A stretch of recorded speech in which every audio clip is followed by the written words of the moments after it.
What's going on, guys? This is Ben, and right now I'm going to go over my top 3 back exercises for growth and conditioning. So, if you guys have been following me for a while, you know that back is my favorite muscle group to work out. I think it started when I was in college, and I used to watch this anime called Baki the Grappler. If you know, you know. The demon back. なんだあれ鬼の顔だ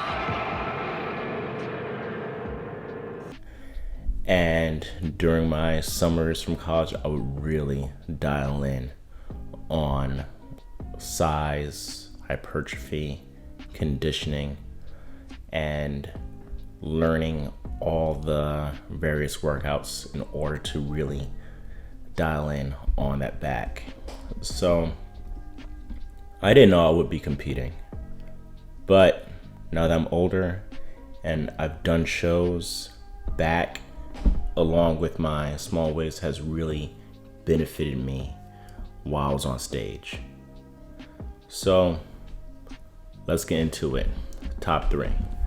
So number 3 is going to be your regular standard pull-up. Now, for the pull-ups, the reason why it's in top 3, even though I believe that it's a staple in any back workout, there's only one problem. You have to be able to actually do them.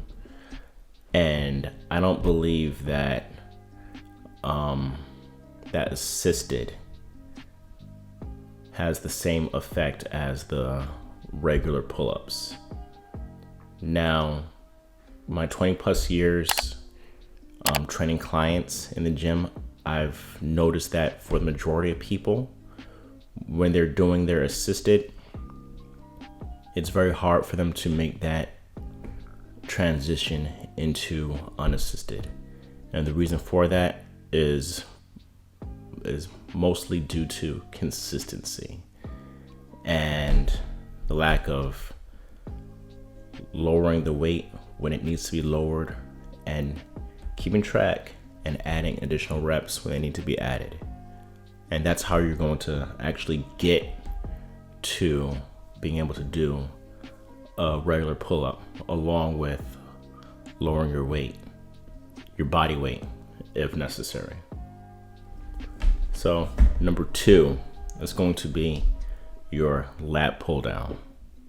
I'm not going to differentiate between the neutral, the standard, the close, or the one-handed. I love them all. But the reason why lat pull down is number 2 is because, and the reason why I like it so much is because you're really able to get a full stretch on the lats safely.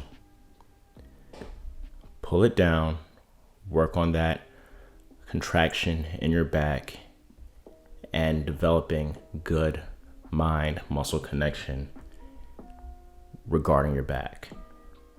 Now, for those of you who are just starting out, I implore you to really not overload, check that ego at the door, and I don't want to see any of my followers doing that crunching motion in order to get the weight down.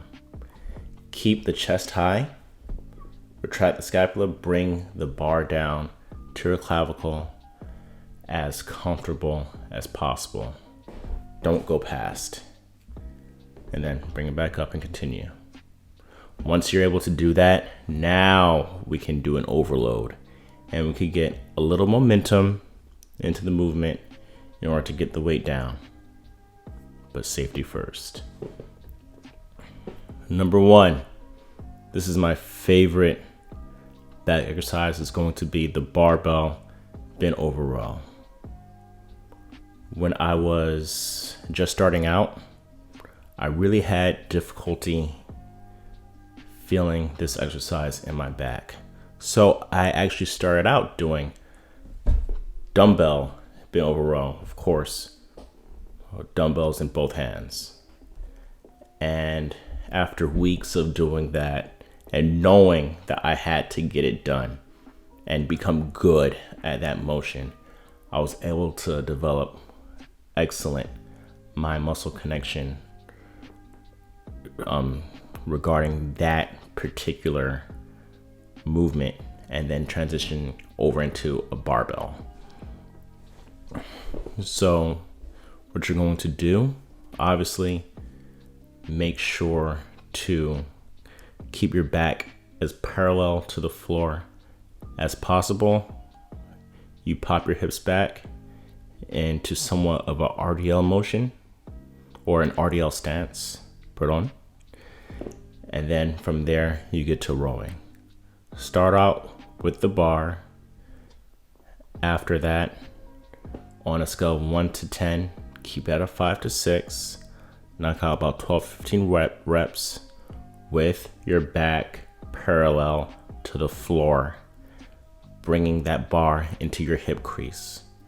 And then, as with the lat pull down, once you get your controlled reps in, then you load up the weight and you're able to use slight momentum, driving those feet into the floor in order to get the weight up, but only after you have already done your controlled reps.